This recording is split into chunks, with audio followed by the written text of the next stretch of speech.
Hey, Amy here, amyloganlife.com, soul searching girl.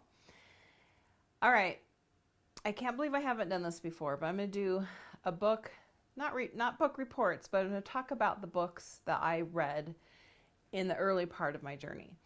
Now, if you've done any research, you will find that there are so many books out there you could spend the rest of your life reading about Mormon church history. And you might just end up doing that. So I know I've referenced this before, talking about how I just hungered and thirsted after knowledge. I couldn't get enough. And these are some of the books that I read during my journey, especially the initial stages. And one book that I thought I had here, because I have a couple copies and I've lent them out. The first book I read was called Rough Stone Rolling by Richard Bushman.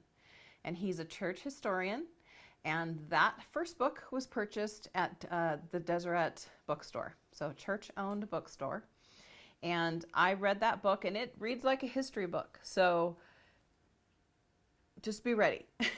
But by the time I was done with that book, I pretty much knew that all the things I'd been taught, the correlated version of the church, which most of us know, was not true, was not accurate. It was all whitewashed.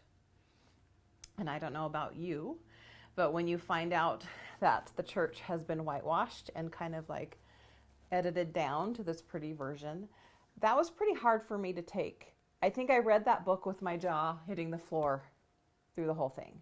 I was like, what? How did I not know this? Now, many people will say, well, this stuff has always been taught.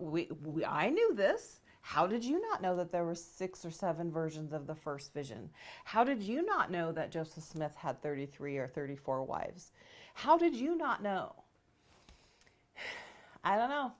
I was a very active, attended all my meetings, was the young, like all the little leaders in my beehive, Maya Maids, Laurels, all that kind of thing growing up. I attended weekly. I went to Mutual. I went to every youth conference. I mean, I could not be more active than I was growing up. Full in, all the way. How did I not know that? I don't know. I guess it's my fault.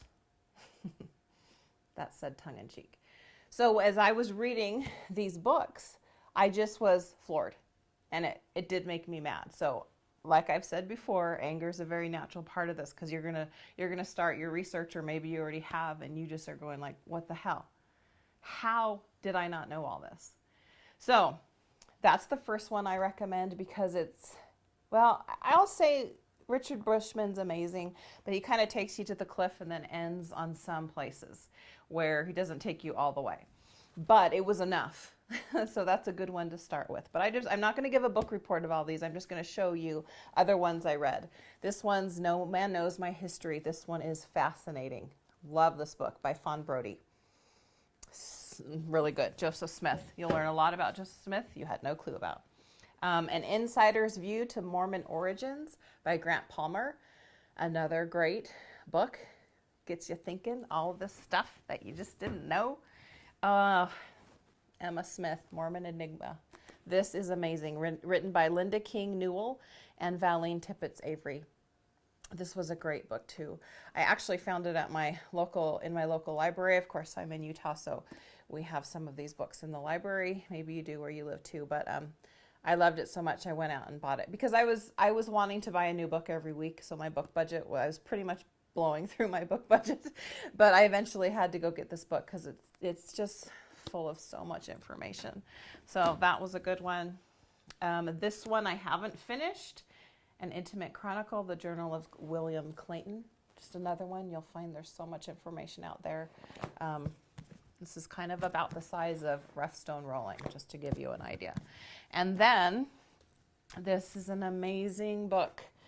It is called In Sacred Loneliness, and it's the Plural Wives of Joseph Smith, and it's written by Todd Compton. And you can jump in this book and just read like one wife's story at a time, but I feel like a lot of these women have been forgotten. And if you are in this community, you probably are aware of Lindsay Hansen Park's podcast called A Year A Year of Polygamy. Lindsay, I'm sorry if I am butchering the name of it, but just Google A Year of Polygamy, and she has done an amazing, thorough job. Your mind will be blown at her podcast and the information and the way at which she talks about these women. We need to know.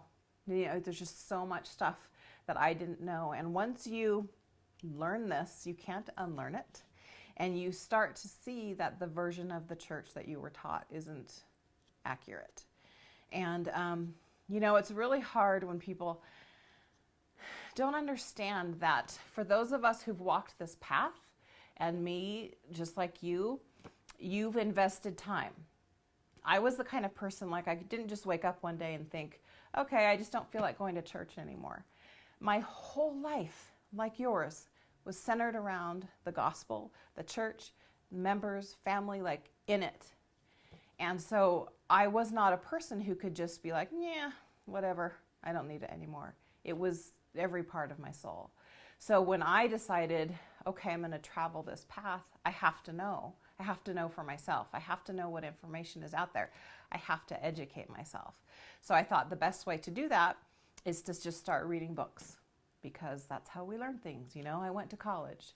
How did I get through college? I read a lot of books about a lot of different topics. And so that's how I decided to approach learning about my own church's history. And I know that every history of anything, any church, any government, any family, we've got cobwebs. I get it. That's the way it is. But when you have committed your life wholeheartedly, time, money, the way you live your life, I think you need to take the responsibility at this time to find out what it is that you actually believe. And at some point, each one of us has to get to the point where we're like, what do I really believe?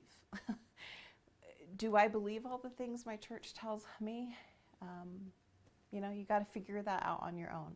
So these are just a few of the books, and you will find hundreds of them, and they're amazing. And some go deeper into the history, and some just kind of touch the surface. But if you do your homework, and if it's that kind of important to you like it was to me, I felt like I needed to do my due diligence, because I wasn't just going to walk away because I heard one thing that was weird.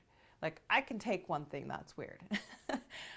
But once, I've made the reference of the Jenga puzzle. Once all those pieces of the Jenga puzzle came, pulled them out, and it all came crashing down. So anyway, there's my little book review. Go grab some of these books, and you will probably, like me, just get engrossed in them and want to learn more. And then it goes on to something else, and you're like, what? And then you go find another book. So there you go. A few of the books that are out there that will get you thinking, because you need to start thinking for yourself. And that can be a controversial term, I've learned. But the best way to do that is to fill yourself up with knowledge so that you know what you're talking about, because people may question you on why.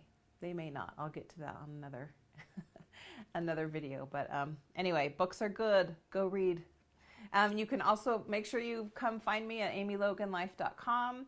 Instagram, I am at amyloganlife. And those are a few places you can find me.